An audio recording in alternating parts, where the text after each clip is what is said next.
Hey everyone, I'm creating today's cards using a special sheetload of cards template. This is the 50th sheetload that Call Me Crafty Al has created, so a big shout out to Alicia.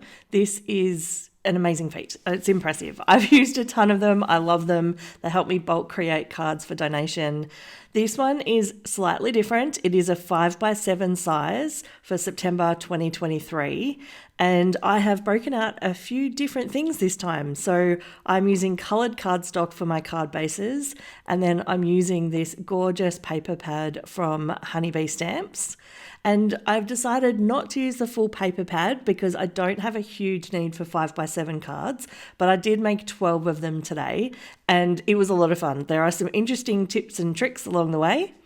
On the screen, you would have seen the hashtag for the collaboration team. We all create completely different types of cards. It's always really fun to watch what everybody's created. You will find either the hashtag in the title or there will be a link to the playlist in the description box below, as well as how to get hold of the template if you'd like to use it, and that's over at the Crafty Owl channel. Now, here I'm sorting through the paper and I wasn't really sure how many cards I was going to create, but I decided that I was going to partner everything up in pairs. And in the end, the two that are at the top of the screen, those gorgeous florals, are the ones that I picked today. But it did take me a little bit to sort through and partner these up in groups. And then as I got to the end of working out these color combinations, I did need to make an adjustment. So I love that really dark orange or that red with the bright orange, but this orange and green did not work. And when I picked up the florals and looked at the orange with it, I was like, that is a fantastic color combination. It really brings out the oranges of the flowers. So I don't always get the color combinations correct at the beginning. Well, not correct because you can do whatever you like, but I just really struggled to match up that pattern paper initially, and I love it with the bright orange. Now, because I'm using bigger pieces of paper here, and these are standard letter size, so 8.5 by 11 inches, and I didn't want to go and use my bigger trimmer. I do have one that's 12 by 12, but I wanted to record what I was doing, and I was a bit lazy. I wanted to sit at my desk. So I knew that I needed to chop an inch off the edge in order to create the card base. And so I just marked the first one and then I picked up each piece of cardstock and put it behind, and then I just used the cut edge as my guide for how to chop it down. So this was pretty straightforward. I didn't have too many problems with it, and I just ran through and did this for 12 pieces of cardstock. I have 6 in the pink and 6 in the olive colour. And these are actually from Gina K Designs, I believe, these colours. So I will put everything that I've used today in the description box below. And there might be some affiliate links down there, which means that I will receive a small commission at no cost to you. But everything's down there in case there's something that you see that is of interest. Now, I'm just going through with my bone folder and I am making these nice and perfect along the spine of the card.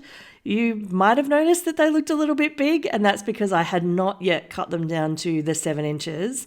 And again, I knew that I needed to, well, I didn't need to, but I knew that I wanted to use this trimmer. So I measured how much to trim off the edge, and then I did that cut myself rather than measuring the 7 inches, which would be the normal way that you would do this. I was just making do with what I had on my desk, to be honest. Now, in terms of the trimming that I'm doing here, you will see that I trim the end off, but then I'm double checking that everything lines up really nicely.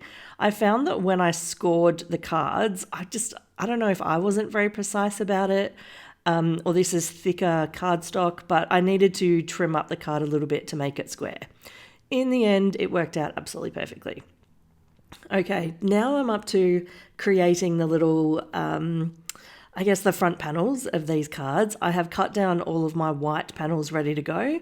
And you can see here that I was able to just cover my desk in enough of these little strips to make up 6 cards. So it was nice and simple. I was able to do it in one bulk load. Now I'm running through and just doing the outside of each first. So I've got a nice symmetrical border. And then I'm lining up the pattern paper in the middle. If I do, one edge, then the middle, then the other edge, sometimes I find I just get a little bit wonky. So if I do both edges first and then the middle, this seems to keep everything really well balanced and the right size border around each of the pattern paper elements. So I went through and did this for 6 for this pattern paper, and then for another 6 for the other card layout. Now you'll notice with this one, the papers down the edge are not the same size. I made an error when I was cutting, and instead of making them an inch each, I made one side 1 1/4, which made the other size 3/4 of an inch. So 2 of my cards are not like the others, but I will show you how I adjust the card when I put them together, because sometimes little mistakes happen and you just have to roll with it. Okay, so here I am just adding these to the center of the card bases, and I love this color combination with the bright orange pulling out the highlights from the pattern paper and then the olive green. This one's really impactful. I prefer this over the other one with the navy and the bright pink. And to be honest, with the navy one, I really think maybe I should have used like a cornflower blue kind of color card base, and then that would have pulled that out of the pattern paper as well, rather than the bright pink. But I think that's because I don't naturally gravitate towards pink. So for me, the olive and the orange is definitely a favorite. Do you use florals when you create cards very often? I'm always curious about that. There's a lot of floral pattern papers that are available, which make me think that they must be super popular. When I was creating the panels for the front of the cards, I used up the rest of the tape in my ATG gun, and rather than go and track down another roll of tape and reload it, I had a whole bunch of different sizes of double-sided tape sitting on my desk. So I grabbed this one, which I think is 6mm, and I just ran a piece of double-sided tape down each side of these front panels, and then I moved on to the next activity. It worked out absolutely perfectly, and I used up some of my double-sided tape, and then I can go back and reload my ATG gun in advance of doing my next project. So I often switch between my ATG and double-sided tape, and then also my Belli Art liquid glue. They are the 3 things that I use in terms of adhesives, and they have done really well for me. Now with these circles, I literally just line them up. They're 3-inch circles, and I line them up at the 1.5-inch mark on my trimmer and then chop them in half. And then I'm going to put them into my MISTI, and I'm going to stamp a happy birthday on each of these. Now I'm definitely using the MISTI because I want to make sure if I need to double stamp, I'll get a clean stamp, and I want them to be lined up perfectly in the middle of the half circle. Now, unfortunately, I was not recording, but I did use that Concord and 9th stamp set for the happy birthday.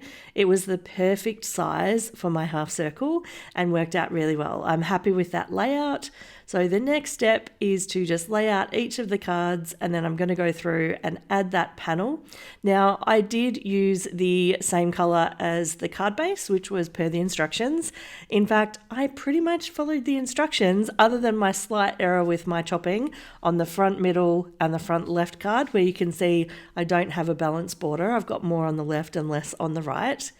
To be honest, they did end up working out really well. So I'm not sure if I recreated these, if I would actually do that adjustment and make the pattern paper strips a slightly different size, because both of them I think have worked and both of them make a really pretty card.